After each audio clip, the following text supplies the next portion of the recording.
Seja muito bem-vinda, seja muito bem-vindo. Eu sou Natuza Neri, este é o podcast O Assunto, numa entrevista especial com o ministro da Fazenda, Fernando Haddad. Bom dia, ministro. Bom dia, Natuza. Bom, a gente vai, a partir de agora, começar essa entrevista que está sendo transmitida ao vivo pelo G1, pelo YouTube, pelo TikTok. Essa entrevista ficará disponível nas nossas plataformas de áudio e cortes dessa entrevista também ficarão disponíveis no YouTube, a íntegra dela toda no G1. Segunda-feira, 10 de julho. Ministro, a gente está aqui no 6º andar do seu local de trabalho, Ministério da Fazenda. Seu gabinete fica no andar aqui de baixo, aqui perto a gente está no andar do CMN, Conselho Monetário Nacional, que define as metas para o Banco Central perseguir. A gente vai entrar um pouco nesse assunto mais adiante. Mas antes, eu queria lhe perguntar como é que o senhor lida com alguns desses dramas que eu vou citar agora. O chefe da economia de um país como o Brasil tem que lidar com gente passando fome, porque a fome voltou, tem que lidar com desemprego alto, com uma informalidade incômoda, com uma parcela enorme da população endividada. Alguns desses dramas, ou algum desses dramas, te tira o sono? Bom, Natuza, eu penso que o presidente Lula decidiu se candidatar e voltar para a presidência, em grande parte, pela confiança que ele tem de que esse país pode mais, de que esse país não precisa conviver com nenhuma dessas mazelas, que o país já soube enfrentá-las de maneira decisiva. Eu fui, como você sabe, dos dois governos do presidente Lula, né, de 2003 a 2010, eu vi esse país se transformar. Eu sou um otimista em relação ao Brasil. Eu aceitei esse desafio porque eu sou um otimista em relação à economia brasileira. Eu penso que nós temos tudo para reverter esse quadro. Eu penso que esse quadro já está sendo revertido e nós temos uma perspectiva de inaugurar um novo ciclo de desenvolvimento no Brasil, mas não apenas para fazer o PIB crescer, isso é essencial, mas para enfrentar os desafios sociais e ambientais que estão à nossa frente. Então eu acredito que quando se fala em sustentabilidade fiscal, eu sempre digo, a fiscal é a social e a ambiental. Eu penso que essa matriz é que vai dar conforto para as famílias brasileiras de poder legar para as próximas gerações um país muito melhor. Então, já que o senhor falou de próximas gerações, eu queria falar um pouco da geração que é uma geração que acompanha muito o assunto, que é a geração mais jovem. O Globo hoje traz uma reportagem bastante incômoda. Diz que 11,5 milhões de jovens, e aí compreende-se da idade de 15 até 29 anos, parte desse público ouve muito o assunto, não estuda nem trabalha. Então é a população nem, perspectiva zero. Para dar uma dimensão para quem nos acompanha aqui, é Portugal. É a população inteira de Portugal. Aliás, é um pouco mais do que a população de Portugal. O que Fernando Haddad, como ministro da Fazenda, vai fazer por essas pessoas, para dar perspectiva para essa população mais jovem? Olha, Natuza, você sabe que eu fui ministro da Educação durante 7 anos, né? E eu presenciei avanços extraordinários na educação. Educação infantil ampliou-se demais no Brasil, as vagas em creche, nós praticamente universalizamos a pré-escola, os indicadores de qualidade do ensino fundamental reagiram a políticas públicas importantes, Fundeb, criação do IDEB, que é o Índice de Qualidade, Piso Nacional do Magistério. As portas das universidades se abriram para a população de mais baixa renda, para os negros que estavam ausentes da universidade. Mas eu sempre salientei que o ensino médio brasileiro inspirava cuidados. E o ensino médio, como você sabe, o público, é de responsabilidade exclusiva dos governos estaduais. E eu sempre procurei chamar a atenção dos governadores para o ensino médio. Alguns poucos deram atenção aos apelos do Ministério da Educação e reagiram, né? Tem alguns estados do Nordeste, Pernambuco, Ceará, reagiram. Alguns estados do Sudeste, sobretudo Espírito Santo, Goiás. Mas, infelizmente, não houve uma grande mobilização nacional dos governadores em proveito de quem passou do fundamental e chegou no médio. À época, em 2008, eu cheguei a defender uma interação absoluta entre o Sistema S e o ensino médio público, porque eu entendia que, como nem todo jovem no mundo não vai para a universidade, a parte que fica no ensino médio tinha que ter os seus direitos sociais respeitados, dentre os quais terminar o ensino médio com uma profissão. Então, todo esse esforço foi tentado, alguns governos estaduais se mobilizaram, mas eu tenho falado muito com o Camilo Santana de que a Fazenda está à disposição para retomar essa agenda. A agenda de dar no ensino médio, né, uma educação que qualifique o jovem para a vida política, a vida social e a vida no mundo do trabalho. Sem essa revolução no ensino médio, nós vamos ter ainda muito tempo de dificuldade pela frente. Agora, está à mão fazer. Nós temos aí vários instrumentos que estão à disposição. Infelizmente, nós perdemos os últimos anos, a educação ficou em petição de miséria, né? 5 ministros em 4 anos, um desmonte do Ministério da Educação, mas eu tenho muita confiança que o Camilo vai fazer a parte dele ali no MEC. Agora, em termos de geração de emprego geral, qual é a sua bala de prata como ministro da Fazenda? O que o senhor tem no bolso do seu paletó para o final de 4 anos como titular da equipe econômica? Olha, bom, primeiro nós temos que estabilizar a economia e colocá-la numa rota de crescimento. Tá? Nós não podemos continuar crescendo 1% ao ano em média, que é o que acontece no Brasil há uma década. Desde 2013 até 2022 foram 10 anos de baixíssimo crescimento. Você chama de década perdida? Eu penso que o nome é um pouco pior do que esse. Acho que foi uma década trágica na história brasileira. 2013 a 2022 foram 10 anos que vão marcar a nossa história e são anos que vão ensejar muitas teses, muito estudo de historiadores, sociólogos, cientistas políticos e economistas para saber o que de fato aconteceu.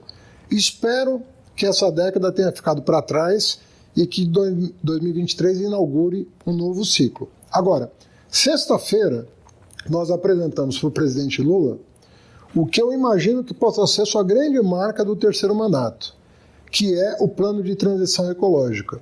Quero falar sobre isso. Então foram mais de 2 horas no Palácio do Alvorada, sem telefone, sem assessor, sem ninguém a não ser 2 técnicos aqui do Ministério da Fazenda. Sem jornalista incomodando. Não incomoda. Mas assim, ele estava sossegado e concentrado na apresentação. Foram dezenas e dezenas de slides sobre todas as oportunidades de transição para trazer oportunidade de emprego e renda, colocar o Brasil no século XXI. O presidente respeitou o tempo, passou, na verdade, daquilo que estava sendo estipulado, né, como a gente estava ali com 2 horas, acabamos ficando mais tempo lá, e ele em paz, assim, não atendeu ninguém, não recebeu ninguém, não ouviu ninguém, a não ser o secretário executivo do Ministério, Dario Durigan, e quem vai ser o secretário executivo adjunto, que é o Rafael Dubé. E o presidente, na minha opinião, eu conheço ele há algum tempo, eu vi os olhos do presidente brilharem. Em que ponto em particular? Primeiro eu queria pedir para que o senhor explicasse para quem nos assiste e nos ouve o que é isso, que bicho é esse, transição ecológica, e em que ponto em particular, para a gente não ficar num debate etéreo, o presidente da República mais brilhou os olhos? Qual foi a proposta que mexeu com ele? Não, na verdade, trata-se de um plano e não de um programa. Então, é uma coisa mais abrangente. O que nós fizemos durante 6 meses, para além de tudo que vocês reportaram, né? Reforma tributária, CARF, marco fiscal, tudo que... Chegaremos lá também. Chegaremos lá, mas nos bastidores aqui do Ministério da Educação, da Fazenda, tinha uma estrutura que estava trabalhando em silêncio para mapear todas as oportunidades que o Brasil tem como vantagens competitivas em relação ao mundo para modernizar a nossa infraestrutura produtiva. Então, isso vale para a infraestrutura, para a geração de energia limpa, para a atração de investimentos estrangeiros que querem produzir produtos verdes e transformar isso numa marca do Brasil, o combate ao desmatamento, eólica, solar, hidrogênio verde, biocombustíveis, tudo que você imaginar, marco regulatório da mineração. O que chamou a atenção do presidente foi o conjunto de oportunidades que estão disponíveis para a gente promover essa transição ecológica, gerando empregos de ponta. Enquanto? Dá para ter essa dimensão? Então, o plano, ele tem, pode parecer exagerado, mas é um plano de mais de 100 ações que vão se desdobrar em 4 anos. Então, a ideia vai desde o crédito de carbono, passando pela reforma tributária que tem imposto seletivo, justamente para onerar aquilo que prejudica o meio ambiente e a saúde pública, até, por exemplo, a exploração de terras raras, lítio, coisas que estão na fronteira do que vai ser produzido, baterias, na próxima etapa. Então, é um mapeamento muito amplo das oportunidades, né? Então, nós vamos, do mais importante para o menos importante, entregar ao longo do mandato do presidente essas ações, que vão desde leis, né, que vão ser encaminhadas a partir de agosto. A lei de crédito de carbono deve ir em agosto para o Congresso Nacional, até a infraestrutura legal que desburocratiza investimentos verdes. Mas ao final de 4 anos, quanto de emprego se gera, quanto de acréscimo ao produto interno bruto? Ou seja, quanto de riqueza a mais para o Brasil? Isso não está estimado ainda, porque vai ser validado pelo presidente, as ações vão ser validadas por ele uma a uma. Obviamente que os ministérios setoriais vão ter que ser ouvidos para validar os investimentos que vão ser necessários. A maioria do investimento é privado, não é público, ou em parceria com o público, mas predominantemente privado, e é criar uma infraestrutura jurídica e um ambiente de negócio propício ao investimento verde. Pega o caso da linha de transmissão que acabou de ser licitada, né? Sexta-feira, não a passada, retrasada, teve uma grande licitação de linhas de transmissão. Alguém diz, bom, mais linha de transmissão, qual é o significado disso para a economia brasileira? São linhas de transmissão que estão posicionadas num lugar que vai permitir a geração de energia eólica e solar conectada ao sistema integrado de distribuição de energia no Brasil. Então, isso vai dar segurança para os investidores de que o Brasil não vai colocar limites e obstáculos à produção de energia verde. Nós estamos também com um roadshow programado para atrair empresas que queiram investir na indústria brasileira para produzir produtos que possam receber o selo de Net Zero, ou seja, quando você está acima de um determinado percentual de energia limpa, você pode certificar o produto como um produto que foi produzido sem emissão de carbono. Então, é um conjunto de oportunidades que pode alavancar muito a economia brasileira. Só a reforma tributária, para você ter uma ideia, o impacto é entre 0,5% e 1% ao ano de crescimento de PIB. Ou seja, se a economia brasileira ia crescer 2%, ela pode crescer 2,5% a 3% só por conta dos efeitos benéficos da reforma tributária. Vou te dar um dado que o Banco Mundial soltou. O Banco Mundial avalia 190 sistemas tributários no mundo. O nosso é de número 184.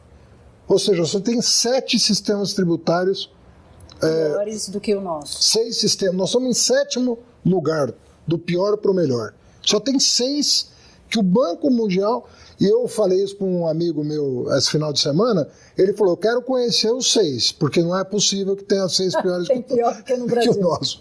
Deve ter uma falha de preenchimento, alguma coisa assim, sabe? Mas o fato é que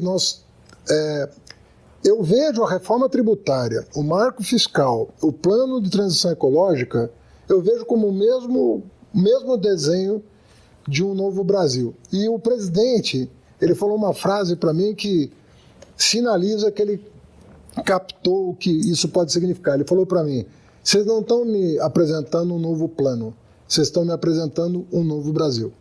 Essa foi a última frase que ele nos falou, antes de eu ter que correr para o Congresso Nacional para acertar as votações lá de sexta-feira. Eu vou cobrar do senhor o quanto esse novo Brasil ganha de PIB, claro, com essa transição, e o quanto de emprego se gera a mais, porque senão a gente fica só numa excelente ideia sem ter algo Não, pode cobrar. É que não é conveniente, nesse momento, a gente fazer uma estimativa sem estar fundamentado, porque depois você vai me cobrar daqui 4 anos e eu quero poder prestar contas do que eu te disser. Eu vou te cobrar antes até.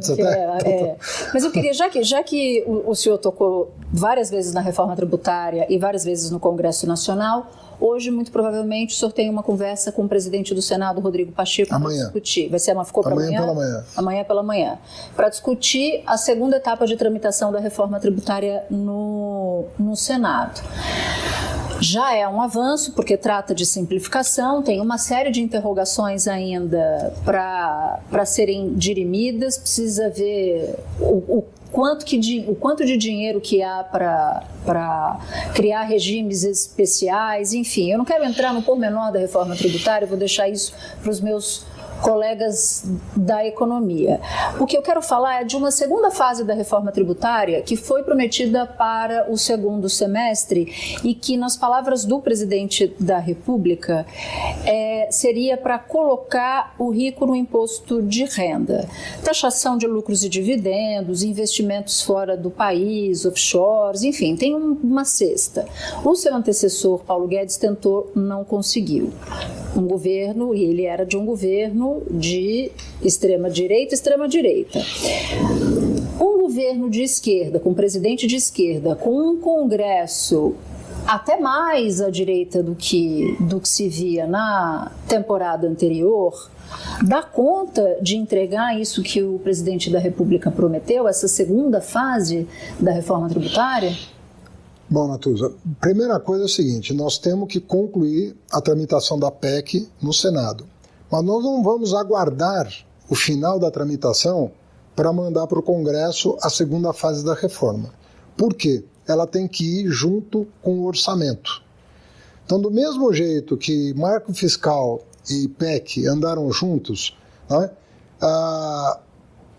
o Senado e o orçamento vão ter que andar juntos com a segunda fase, que vai tratar desses assuntos a que você se refere. Até porque, para eu garantir as metas do plano fiscal, do marco fiscal, eu vou precisar que o Congresso aprecie essa segunda etapa junto com a peça orçamentária. Porque a peça orçamentária terá como pressuposto a aprovação dessas medidas pelo Congresso, caso contrário, terá que haver restrição da peça orçamentária. Então, ela tem que ir combinada. Se nós queremos, a partir do ano que vem, um orçamento equilibrado, eu preciso que o Congresso consiga enxergar esse equilíbrio do ponto de vista da despesa e do ponto de vista da receita. Se ele suprimir receita, vai ter que suprimir uma parte da despesa e dizer onde cortar. Então, as peças vão juntas para que haja uma responsabilidade compartilhada entre executivo e legislativo. O que nós precisamos é criar um ambiente saudável no Brasil para atração de investimentos. Tem também o lançamento do PAC, que vai ser feito ao longo de julho. Então, tudo isso tem que estar combinado, eu repito, para compartilhar responsabilidades. Às vezes as pessoas falam, o executivo. Não, o Brasil tem 3 poderes aqui. Nós tivemos vitórias muito importantes no Supremo Tribunal Federal, no STJ, que deu ganho de causa para a União em temas tributários de dezenas e até centenas de bilhões de reais. Eu, pessoalmente, usei minha carteirinha da Ordem dos Advogados para atuar a favor do erário público em relação a bancos, a grandes empresas que estavam fazendo planejamento tributário indevido, como reconheceu o STJ, botar fim nessa coisa toda. Mas também o Congresso precisa entender que vai criar uma despesa nova, você tem que ter uma receita correspondente, né? E, obviamente, o Banco Central, que você vai me perguntar sobre isso, também vai ter que fazer a sua parte. Porque a política monetária não pode estar em colisão com a política fiscal, porque eu dependo da atividade econômica para arrecadar. Nosso objetivo não é aumentar imposto, é melhorar a economia, porque o crescimento econômico é que tem que gerar uma maior arrecadação, e não criação de tributo, aumento de alíquota, não é isso. Então, veja só que a gente está procurando harmonizar os poderes.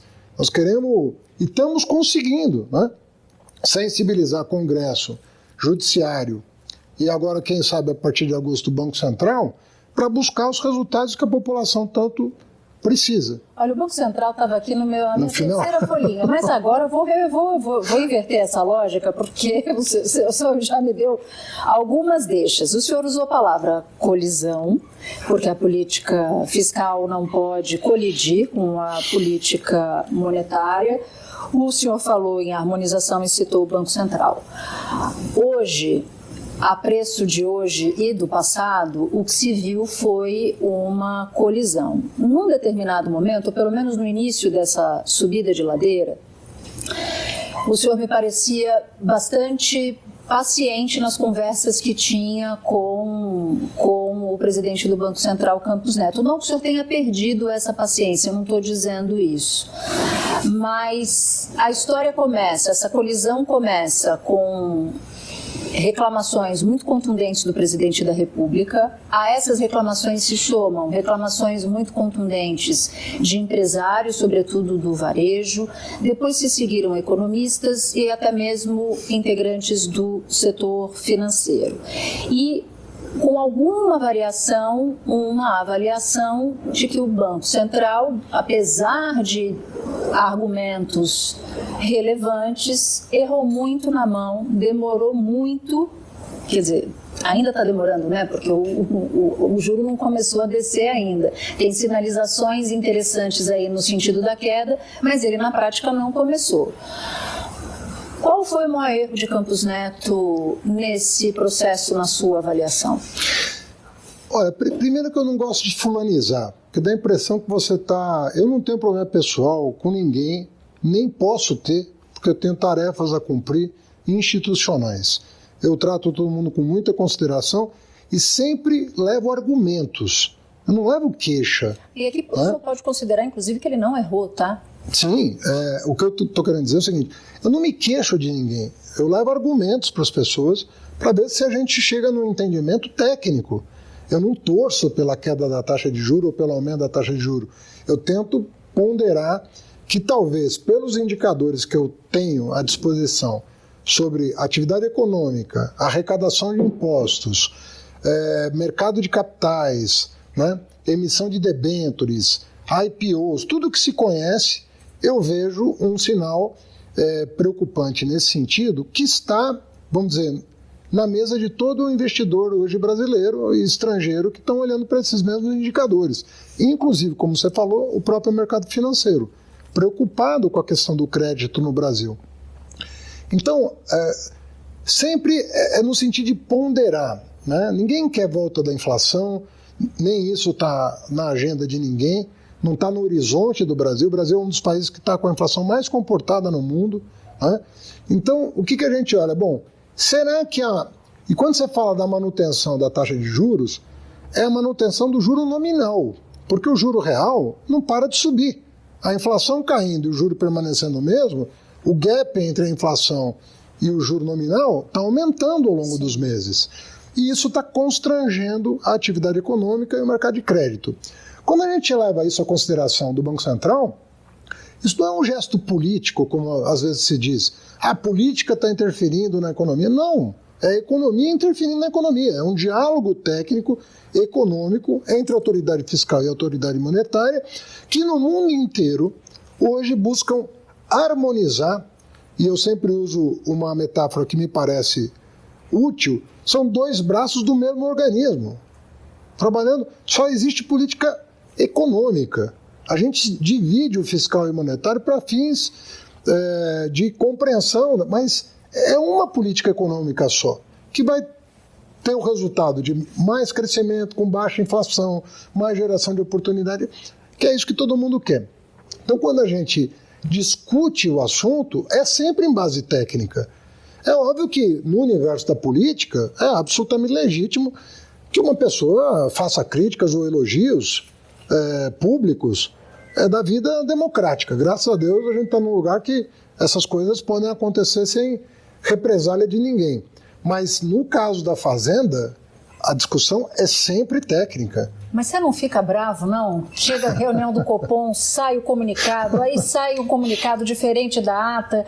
Você não chega em casa e dá umas reclamadas? Porque isso me surpreende. Eu acompanho a sua carreira política desde o Ministério da Educação, a Prefeitura de São Paulo, e o senhor sempre foi muito civilizado, mas de opiniões muito fortes. Eu vejo um Haddad no Ministério da Fazenda muito menos reclamão do que o Haddad que eu via no passado. Então eu queria entender o que aconteceu. A sua responsabilidade que aumentou, ruídos podem provocar estragos ainda maiores, ou de fato teve um processo aí de amadurecimento. Eu enxergo um Haddad diferente hoje do Haddad que foi ministro da Educação. Se alguém reclamasse do Haddad prefeito, por exemplo, a primeira coisa que o senhor faria era passar a mão no telefone e reclamar com essa pessoa. Eu não estou tendo relato que o senhor está fazendo isso ultimamente. Não, eu acho... Bom, são situações muito diferentes. A situação de um prefeito, a situação de um ministro da Fazenda, de um ministro da Educação, são situações muito diferentes. Como é que eu me comporto? Eu me comporto à luz do objetivo pretendido. Se ficar mais bravo resolver, eu fico. Entendeu? Mas eu preciso saber se o que eu fizer vai concorrer para o melhor resultado. Sabe por quê, Natuza? Não é a minha vida que está em jogo. É a vida de muita gente que está em jogo. Então, a pessoa que está num cargo dessa responsabilidade, ele tem que se perguntar à noite, quando ele está bravo, chateado ou não, o que eu vou fazer amanhã que vai produzir o melhor resultado para Dona Maria e o seu José que estão lá educando o filho, que estão com uma avó doente. É assim que eu me porto. Então, se resolvesse me portar de outra maneira, pensando nessa pessoa que tem uma expectativa sobre esse governo e sobre a minha atuação, eu faria diferente. Eu fiz de boa fé, da melhor maneira possível, para chegar no resultado que eu entendo que será o melhor para o Brasil.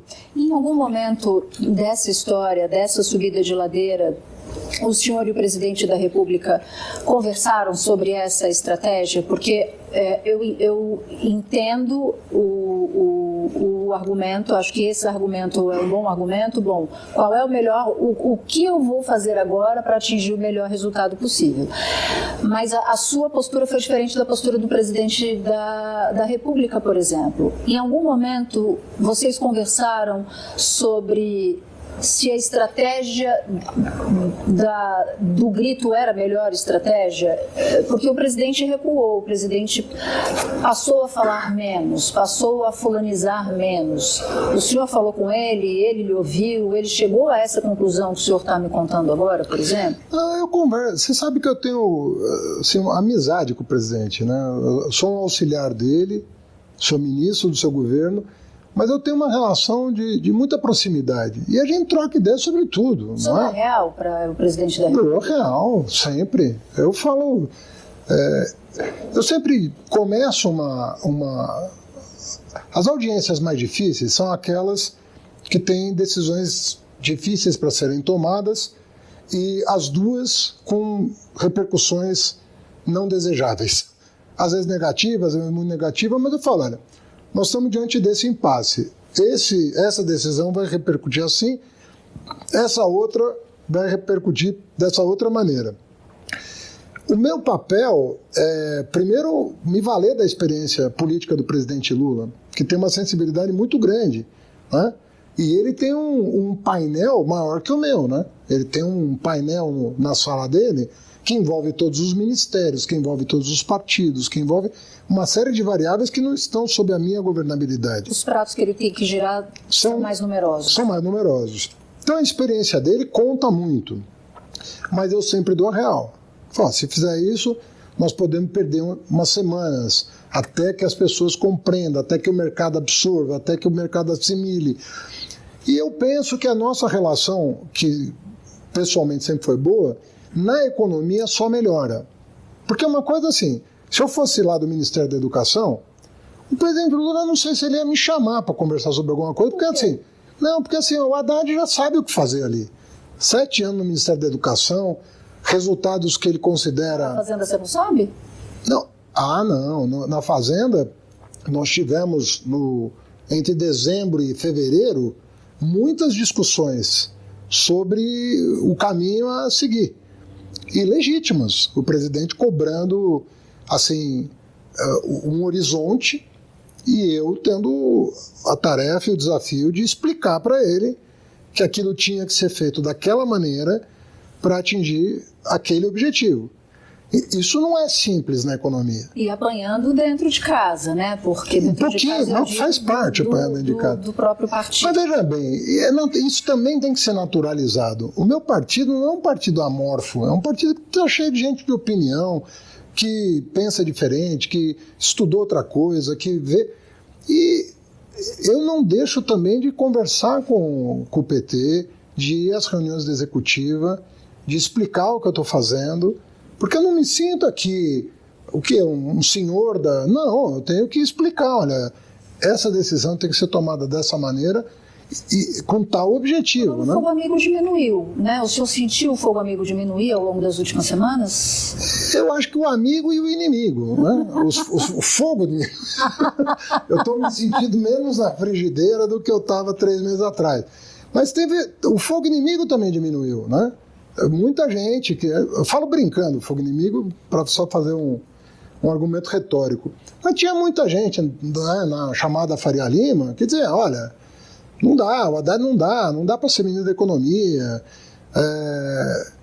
É ideológico demais. É ideológico. Demais. Às vezes ou não acompanhou meu trabalho na prefeitura, ou não acompanhou meu trabalho no Ministério da Economia, ou não leu o que eu escrevi a vida toda. Desculpa lhe interromper, porque trocando assim, para falar de maneira muito simples, o senhor era um patinho feio para Faria Lima, para setores do seu próprio partido que... Mas por razões diferentes, né? Evidentemente por razões diferentes. E aí, de repente... Ao longo desse processo, desses 6 meses, porque a gente está no aniversário, né, de 6 meses desse mandato, estão dizendo que o senhor virou cisne. E eu queria entender se isso, de alguma maneira, lhe envaidece, se isso lhe engana, a ponto de achar que está por cima da carne seca, e aí pode correr risco de cometer erro, ou se isso lhe incomoda em alguma medida, tendo em vista que esse não era um público tradicional seu, digamos assim. Olha, Natuza, eu entrei na vida pública em 2001 para ficar 2 anos. Então, o João Sayad me convidou para ser subsecretário de Finanças da Prefeitura de São Paulo. Eu estou há 23 anos já nessa vida. Eu pretendia voltar para as minhas atividades acadêmicas e de consultoria dali a 2, 3 anos. Então, eu estou um pouco habituado, até por ser do partido que eu sou, eu estou habituado a viver altos e baixos sem me impressionar muito. Eu sei que o alto não é tão alto quanto parece, o baixo não é tão baixo quanto parece, e se você mantiver a coerência dos teus propósitos, ter humildade diante do que você está lidando, porque se você achar que você é o dono da verdade, você vai se estrepar. Ter uma certa humildade em relação aos desafios, saber que é difícil e consertar uma máquina dessa. Ouvir muito, tomar decisões depois de sopesar vários argumentos, você vai entender que mesmo quando às vezes você está na baixa, mas você está fazendo o que você acha certo e que o futuro depois vai reconhecer, você se tranquiliza. Então, eu já vivi momentos muito difíceis na vida, na minha vida pública, né? Graças a Deus, na vida pessoal não. Mas na minha vida pública eu vivi muitos momentos muito difíceis. E eu tento lidar da mesma maneira com os momentos muito bons, né? Eu falo, isso aqui daqui a pouco muda, eu tenho que estar preparado para uma onda difícil, não sei como é que a economia internacional vai se portar, eu não sei qual que é a próxima crise que pode vir de fora para dentro. Então, eu sou uma pessoa que tenho que me manter numa frequência sã, para não errar, para errar menos. Não errar é difícil, mas errar menos. O segredo de um bom governo é errar menos, né? Nós todos vamos eventualmente cometer pequenos erros, mas tem que ser pequenos. Eu quero falar um pouco disso, menos sob a perspectiva do erro e mais sob a perspectiva do acerto.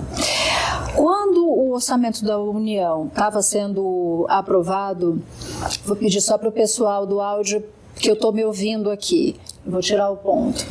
Quando o orçamento da União estava sendo aprovado para 2023, em dezembro, o senhor se antecipou e disse, olha, um déficit primário de 230 bi não dá, vamos ter que reduzir esse valor. Aí reduziu para 140 bilhões. E agora, na proposta do marco fiscal, está em 100, o que deve dar ali 1% do PIB para este ano.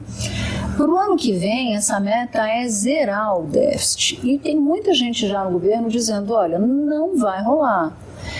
E eu queria... no Fontes. Você diz em off, tá. Fontes em off. Não vai rolar mesmo? Ou vai rolar? Eu queria uma resposta o mais assertiva possível, já que, por isso que eu comecei dizendo que eu queria falar de acerto, sobre se zerar o déficit em 2024, como era a sua ideia e foi a sua promessa, se não está ficando distante esse objetivo. Então, eu acredito que sim. Mas aí vamos colocar está ficando distante, eu queria entender. Tá, a minha crença é de que nós... que é possível zerar. De que é possível zerar. Tá bom. Então o que nós vamos fazer? Nós vamos mandar a peça orçamentária em um conjunto de leis disciplinando algumas vitórias que nós tivemos nos tribunais e outras que nunca foram disciplinadas. Então nós vamos mandar o orçamento com leis de ajuste fiscal, tá certo? Sobretudo corte de gasto tributário. Dentre os quais, aquilo que já foi pacificado nos tribunais. Então, da minha perspectiva, se o Congresso continuar nos ajudando como está, se o Judiciário continuar nos ajudando como está, sendo céleres, não é fazendo favor, é sendo céleres. Não estamos pedindo favor para o Judiciário, não tem cabimento. Mas pedindo, julga isso aqui que está errado. E aí eles julgam. Congresso, resolve esse problema que está errado. CARF, por exemplo, está errado. Né? Você vê que a própria imprensa que foi crítica à mudança no CARF, hoje está elogiando a negociação no Congresso Nacional. A mesma imprensa que nos criticou em janeiro, está elogiando as negociações que foram feitas, dizendo que agora está equilibrado e tudo mais. Se nós continuarmos nesse caminho, a gente zera. Mas depende sempre do outro. E se não depende do outro. Eu já falei que são 3 poderes que governam o país. O Executivo vai fazer a sua parte, que é não criando novas despesas, que é combatendo o gasto tributário, que é defendendo o Tesouro Nacional nos tribunais superiores, que é tentando impedir que o Congresso aprove novas desonerações. Nós estamos fazendo a nossa parte. Agora, é óbvio que eu dependo do Congresso e do Judiciário, aos quais eu estou elogiando. Eu não estou dizendo que está me faltando apoio. Eu estou só dizendo que nós temos que continuar harmonizando os 3 poderes e o Banco Central. Isso não é tirar a responsabilidade do executivo, porque vai sobrar para o executivo se nada disso funcionar. Então, o nosso papel... Sobrar no sentido de cortar? Não, sobrar para o executivo no sentido político. Vai nos onerar politicamente.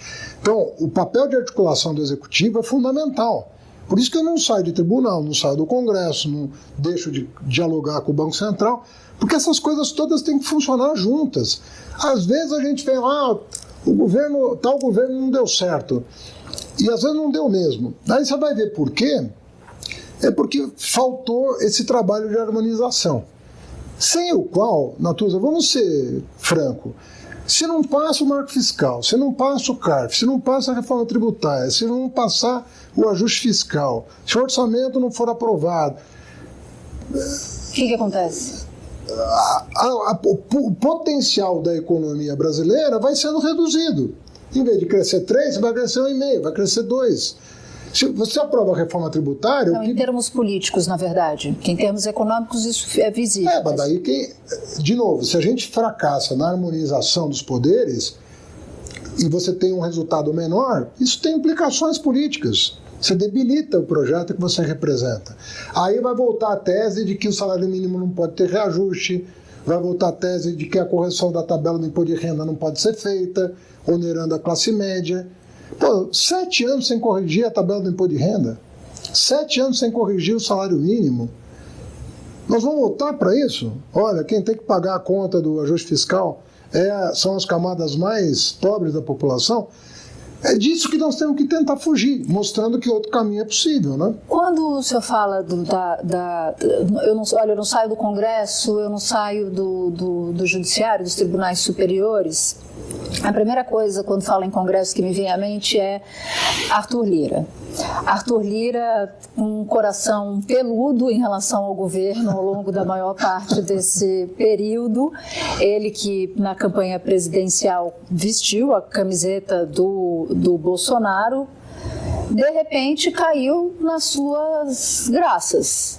Já chegou até a sugerir que o presidente da República lhe colocasse na Casa Civil e colocasse o Gabriel Galípolo aqui na Fazenda. Ele não estava dizendo isso para tirá-lo da Fazenda, ele estava dizendo isso porque num determinado momento da vida ele tinha críticas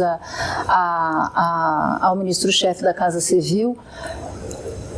O que isso prometeu para o Arthur Lira? Que conquista foi essa? Explica para a gente. E se o senhor ensinou qual é o caminho das pedras para os seus outros colegas, porque a sua relação com ele garantiu-lhe a votação do CARF, a votação da reforma tributária, que era uma demanda dele, claro, mas que acabou lhe ajudando, o próprio marco fiscal. O que aconteceu? Como é que foi esse processo aí de conquista que não se repetiu com o presidente do Banco Central, diga-se de passagem? Não, me dou muito bem com o presidente do Banco Central. Não tem nenhum, eu já falei e repito, nenhum problema pessoal, muito pelo contrário. A gente tem uma relação, eu diria até muito civilizada. Para as tensões que estão estabelecidas, está super bem.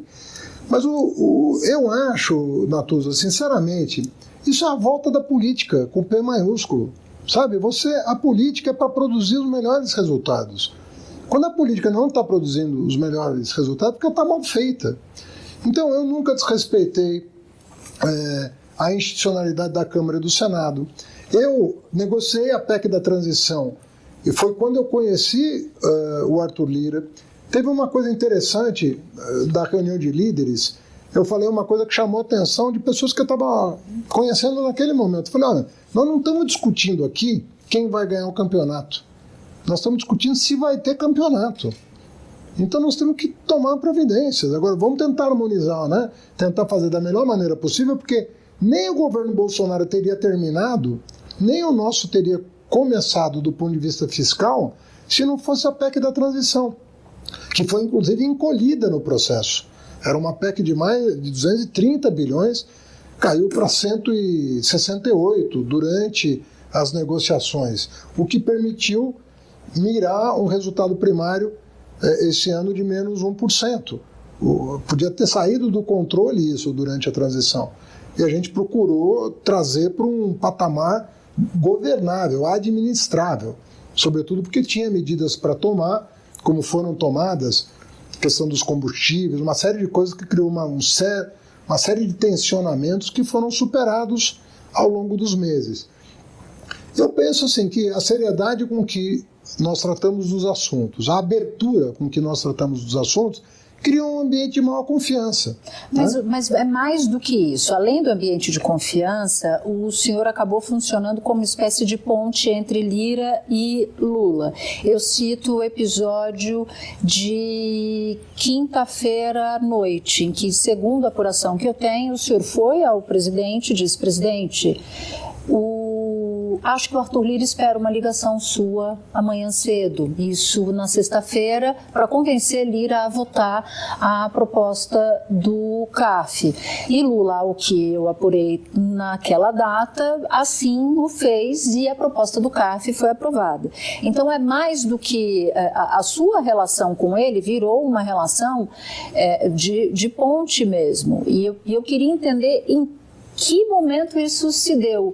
E eu quero entender esse interesse pela crônica política mesmo. Queria saber qual foi o momento que deu o match, ou porque o senhor entendeu que sem ele nada seria viabilizado, ou porque ele também queria se aproximar do governo e não estava enxergando formas. Eu queria compreender esse momento político.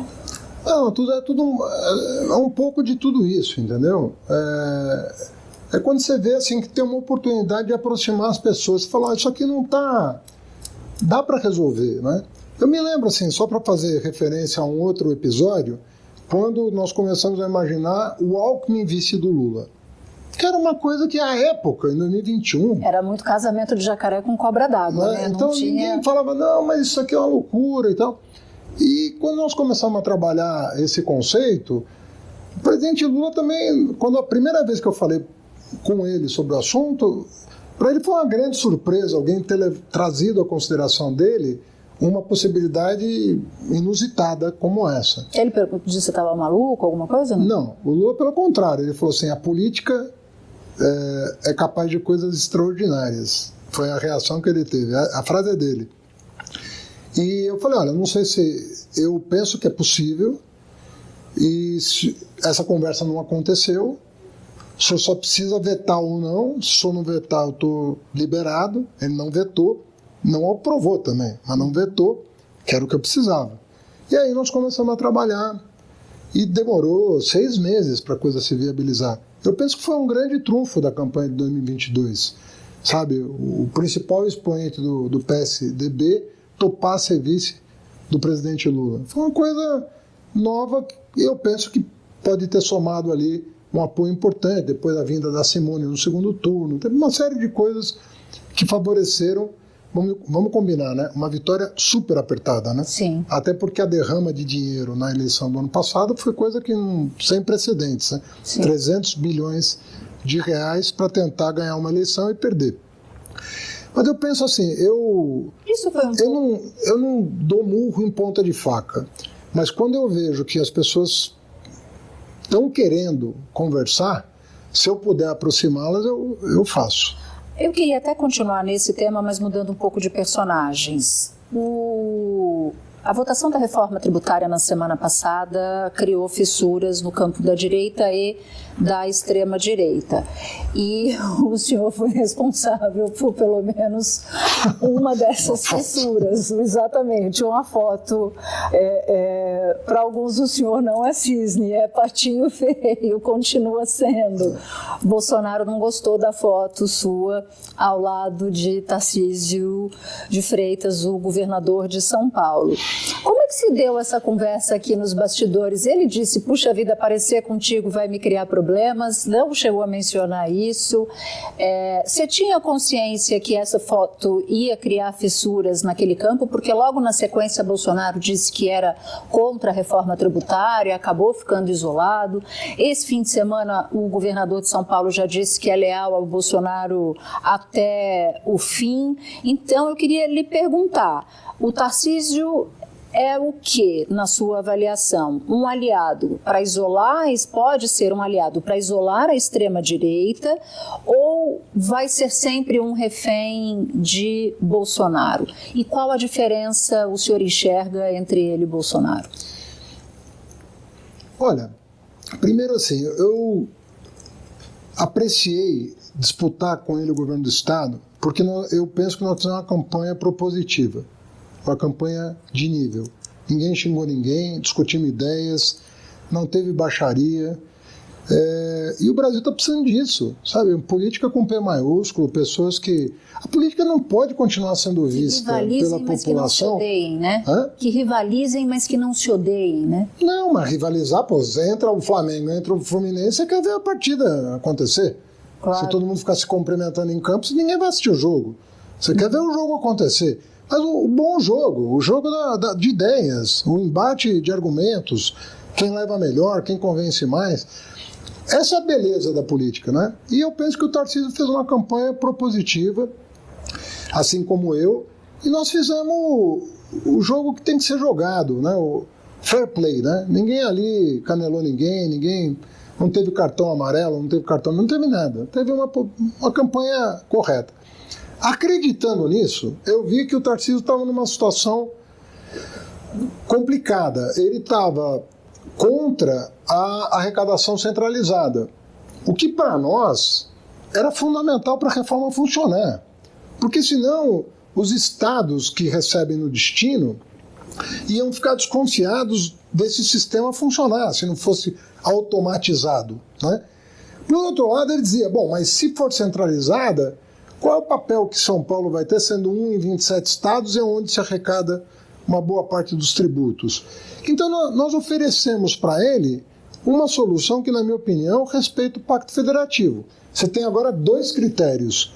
Um critério que é federativo, maioria dos estados, e um critério que é republicano. Tem que corresponder a mais de 50% da população. Ponto. É como se você tivesse dentro de um mesmo órgão a Câmara dos Deputados e o Senado Federal. Foi uma solução engenhosa que foi desenhada aqui pela Fazenda. Quando nós apresentamos para ele, eu vi que ele relaxou. E eu, ao vê-lo mais confortável e recuando diante de uma premissa nossa de centralizar a arrecadação, eu falei, pô, vamos descer e dar boa notícia para o país. Então, imagina se eu estava preocupado com o Bolsonaro. Eu nunca... Assim, para mim, o Bolsonaro é uma pessoa preocupante pelo que ele faz, pelo que ele simboliza, pelo que ele representa. Mas eu jamais me preocupei em preocupá-lo. Na verdade, o país é que tem que estar preocupado com ele, não eu preocupado com ele. Sobre o que ele vai achar de uma foto minha com o governador de São Paulo. E eu estava do lado do governador de São Paulo, eu não estava do lado do Tarcísio. Sabe, é o ministro da Fazenda e o governador do estado, né, mais rico da federação, discutindo um tema que vai ter repercussões pelas próximas décadas. Então, como é que eu vou pensar no bem-estar do Bolsonaro se o Bolsonaro não pensou no bem-estar de ninguém nos 4 anos que presidiu a República?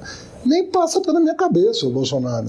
Quando vocês assumiram o governo, houve um esforço muito grande para recolocar peças que haviam desaparecido do lugar. Bolsa Família, programas sociais na área da saúde, Minha Casa Minha Vida, enfim. E ainda teve a tentativa de golpe que acabou atrasando todo esse processo no governo. No entanto, vocês receberam muitas críticas de serem um museu de grandes novidades, no sentido de reciclar programas antigos, que vocês ponderaram à época que era necessário em razão de tudo isso que eu acabei de citar. Então já faço esse disclaimer, o senhor nem precisa, se não quiser, repetir. Mas eu, como jornalista de política, que cubro governos há tanto tempo, não consigo enxergar qual é a bandeira deste governo, qual é a grande marca deste governo em termos de novidade. Eu estou vendo as coisas do passado serem recolocadas no lugar, mas eu não sei qual é o projeto ao longo de 4 anos. Nos governos Lula 1 e 2, essa história era contada com muita facilidade. Eu ouvi essa história sendo contada com muita facilidade. Eu não consigo compreender essa história hoje. Qual é o começo? Já vimos, não precisa repetir, o meio e o fim. A gente vai chegar ao final do mandato de Lula de que maneira que Brasil chega ao final desse mandato? E já emendo, com perdão de uma pergunta longa, vocês ganharam uma eleição super apertada, no fio do bigode, e um eleitor que foi um eleitor cativo de Lula foi embora e foi para Bolsonaro em sua grande parte, que é o eleitor de 2 a 5 salários mínimos ou de 3 a 5 salários mínimos. Parte dessa história que eu não consigo enxergar o governo contando, eu entendo que passa por aí, para conquistar esse público.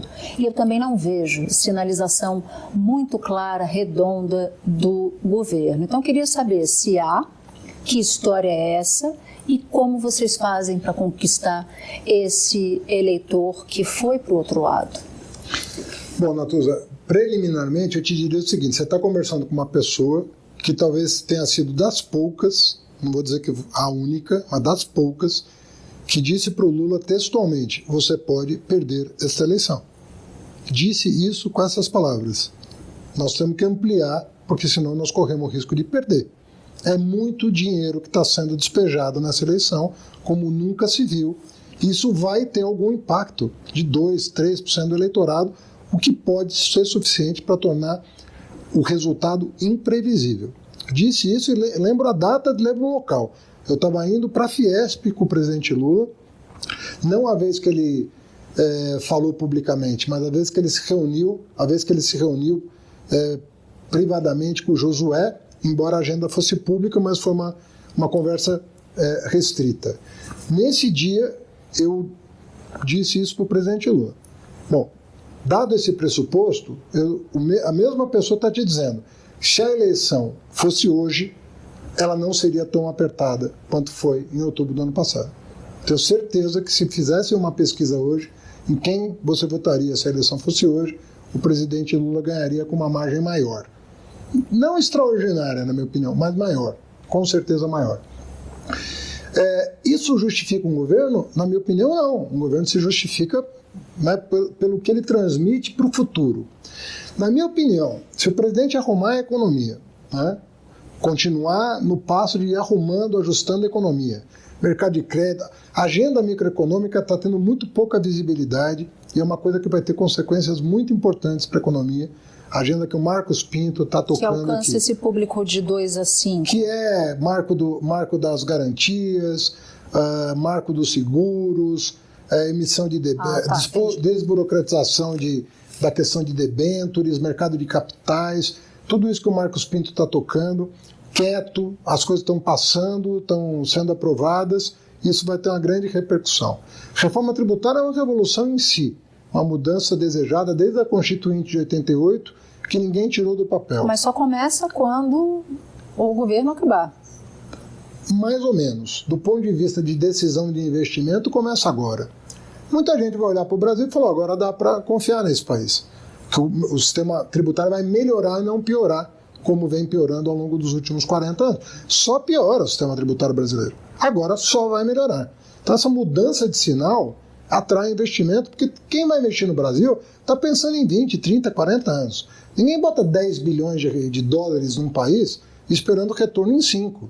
Você até vai fazer um investimento de longo prazo. Uma linha de transmissão é uma concessão de 20 anos, de 30 anos e por aí afora. Mas eu concordo com isso, tanto é verdade que eu tinha aqui nos bastidores da Fazenda um núcleo de pessoas pensando a marca do governo. Na minha opinião, se tudo se desdobrar como eu espero, a partir da reunião de sexta-feira, eu penso que a questão socioambiental vai ser a grande marca do governo, na minha opinião. Obviamente que é uma decisão que cabe ao presidente tomar, mas eu só estou fazendo essa revelação porque eu senti da parte dele um entusiasmo muito grande. E como ele está com isso na cabeça, foi para a COP no Egito, aliás, foi lá que eu fui convidado para ser ministro. Na França, debateu com o Macron isso, com o Biden em Washington e por aí afora. Foi lá que você foi convidado, não atendeu o telefone de ninguém, ficou na miúda. Me lembro desse dia. Me lembro desse dia com pesar. Eu não queria que você lembrasse desse dia dessa forma. Né? Mas olha só, o senhor fala aqui que montou aqui uma equipe para pensar nisso e que acha que essa pode ser uma marca. Me surpreende, não o senhor fazer isso, mas me surpreende que um comunicador nato como é o presidente da República não tenha isso dito. Talvez porque ele não tenha, ou porque ele não tenha clareza, ou porque não conseguiu dizer. Mas essa é uma surpresa real. Uma outra surpresa para mim... Natuza, só um parênteses. Desde que ele convidou a Marina para voltar para o Ministério do Meio Ambiente, ele me chamou para falar: olho nessa questão ambiental, porque eu quero que a sua interação com a Marina, que já é excelente, né? De muito antes. Desde muito tempo, seja a melhor possível no meu governo. Porque eu acredito que esta agenda é a agenda que vai mudar a cara do Brasil perante o mundo. Sim, é porque agora, eu digo o isso... tempo de construção de uma coisa tão complexa, e sinceramente, em 6 meses, a gente só não apresentou o mês passado porque não tinha agenda, porque a reforma tributária acabou tomando conta do noticiário. Mas, final de maio, perdão, se não me engano, já no final de abril, a interação com o Ministério do Meio Ambiente já estava consolidada em torno desse plano. Aí alinhamos com o Minas e Energia, alinhamos com o MIDIC, para chegar para o presidente não uma coisa da Fazenda, mas uma coisa já relativamente consertada dentro do governo. Então nós apresentamos não como uma proposta nossa. Eu deixei claro, falei, Marina conhece, Alckmin conhece, Alexandre conhece, de maneira que os ministérios mais diretamente afetados já estão cientes do plano de voo. Eu não sei se tem a ver com isso, e eu queria fazer uma pergunta, e não me entenda mal, não é uma pergunta para tentar extrair intriga, não. É uma pergunta genuína mesmo, ministro. Tendo feito a cobertura do governo Lula 1 e feito a cobertura do governo Lula 2, o governo Lula 3 me parece ainda perdido em vários pontos. Ponto de comunicação, por exemplo, a comunicação interna. Os ministros às vezes brigam, tem intriga excessiva entre os ministros. O presidente agora está mais com a mão na massa ali com o Congresso Nacional, isso já foi responsável por uma mudança. Mas tanto eu quanto os meus colegas que cobrem governos notamos uma bateção de cabeça inusual para governos Lula. Por que isso está acontecendo? Imagino que o senhor veja algo, se não na mesma dimensão e na mesma magnitude, se não com o exagero e com o excesso de críticas que nós da imprensa de fato temos, porque faz parte da nossa atribuição, tem algo diferente dos outros governos. A falta de quadros que deem a real para o presidente da República, o senhor dá a real, mas o pessoal do Palácio faz isso, o pessoal de fora do Palácio faz isso, o presidente está ouvindo menos do que ouvia no passado. O que tem de diferente no seu diagnóstico? Olha, até por ver a coisa mais no dia a dia, eu acho que essa percepção, que é comum a muitas pessoas, ela vem se dissipando ao longo dos meses, né? No começo eu mesmo considerei um pouco atabalhoada, assim, a largada, né? Quase assim com medo de queimar a largada, né? Uma coisa... Isso mudou. Na minha opinião, os discursos do presidente... O discurso do presidente da França, na França, perante o Macron e a comunidade que ele reuniu, eu vi ali um discurso 100% estruturado em torno de um objetivo concreto de inserir o Brasil da forma como ele descreveu. Um começo, meio e fim, né? Esse discurso para fora, me parece que ele faz com mais facilidade do que o discurso para dentro do Brasil. Vamos ver, Natuza, mas eu penso assim, eu entendo o que você está falando, não vou aqui ficar, Eu acho que o começo foi... Os primeiros 2, 3 meses eu entendi assim, que foi um começo mais difícil, as pessoas se situando um pouco dentro do governo. Mas lembrando que em 2003, o primeiro semestre foi difícil também, viu?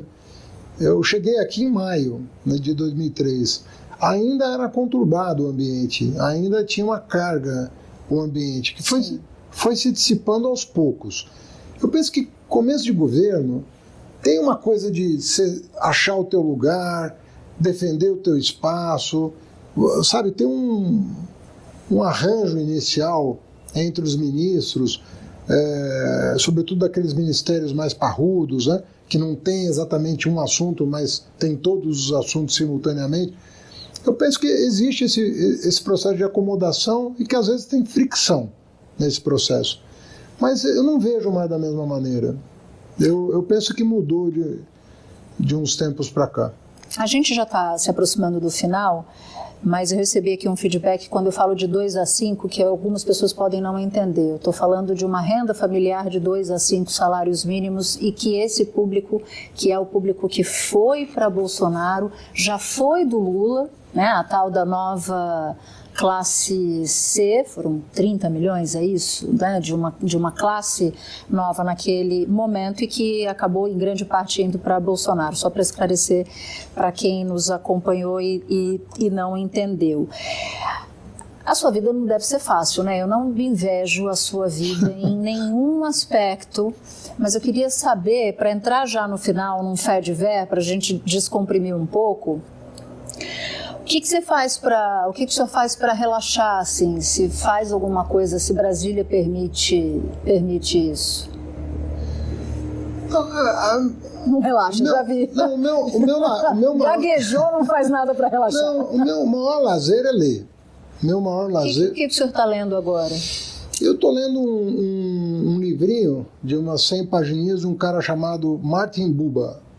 É um filósofo austríaco que eu descobri a partir de um antropólogo chamado Victor Turner.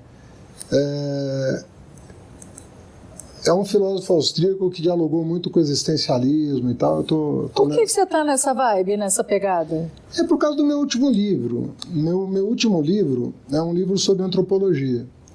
E eu não consegui parar de ler essa literatura depois de ter escrito o livro. Porque começaram a chegar recomendações de amigos e tal. E eu me interessei muito por antropologia nos últimos 4 anos. Então continuo lendo antropologia sábado de manhã, domingo de manhã, para dar a famosa relaxar. Às vezes num avião, uma viagem mais longa. Para além dos relatórios que eu tenho que ler, que são cansativos. Chatos, pode dizer, ministro, chatos. Não, e é o meu dia a dia, né? Ler relatório, fazer reunião de trabalho, mas o meu lazer é ler. E eu gosto efetivamente de música e de cinema. Então eu arranho um violãozinho, assisto... Eu quero saber se esse negócio do violão é fake news, se esse arranho um violãozinho é verdade. E acho que cada os vez ouvintes... menos, né? Porque acho que faz bastante tempo assim que eu não me exercito, né? E violão como língua, como qualquer outra coisa, é exercício, né? Então, o Gabriel Galípolo, eu cheguei aqui e perguntei se era fake news esse negócio do violão. Ele disse que não. Ele já me viu tocar. Ele já te viu tocar, então, mas ele mandou um violão aqui, ó. Não, direito. Daí você acha que eu preciso confirmar essa apuração? Não, olha aí, já viu a nota sozinho. Tá afinadinho. Um Blackbird, que eu sei que o senhor gosta de Beatles. Tá mesmo? Quero, de verdade. Eu fico com vergonha. Qualquer acordezinho aí já resolve. Essa é o Blackbird?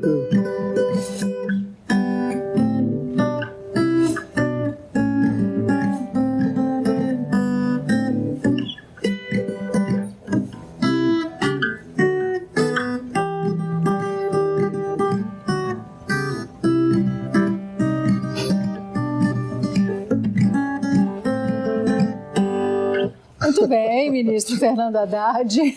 Para você. Eu canto, você mentira. me deixou nervoso agora. Não era essa a intenção. É só porque todo mundo diz que o senhor toca. Não, ele toca. Mas sabe, E eu você nunca sabe tinha uma coisa? visto. Eu tenho maior dificuldade em tocar em público. Em público? Eu fico muito desconcertado. Dançou agora. O senhor já tocou no Alvorada em algum evento desses? Eu toquei não? pro Lula. Já? Já toquei com o Renato Braz. Ah, é? O Lula falou assim, toca aí pro Renato cantar. Aí nós tocamos junto, mas daí reservado, assim eu consigo me desinibir. Então essa é a primeira vez que o senhor toca em público, assim, para uma grande audiência? Eu fico muito envergonhado, porque eu toco mal, né, evidentemente, e com falta de treino, toco pior, né? Então... Não toca mal, não, mas eu diria que o senhor, como tocador, é um bom ministro da Fazenda. Obrigado pela força. Brincadeira, olha, o microfone até caiu. Ministro Fernando Haddad, obrigada pela entrevista. Obrigado. Muito obrigada.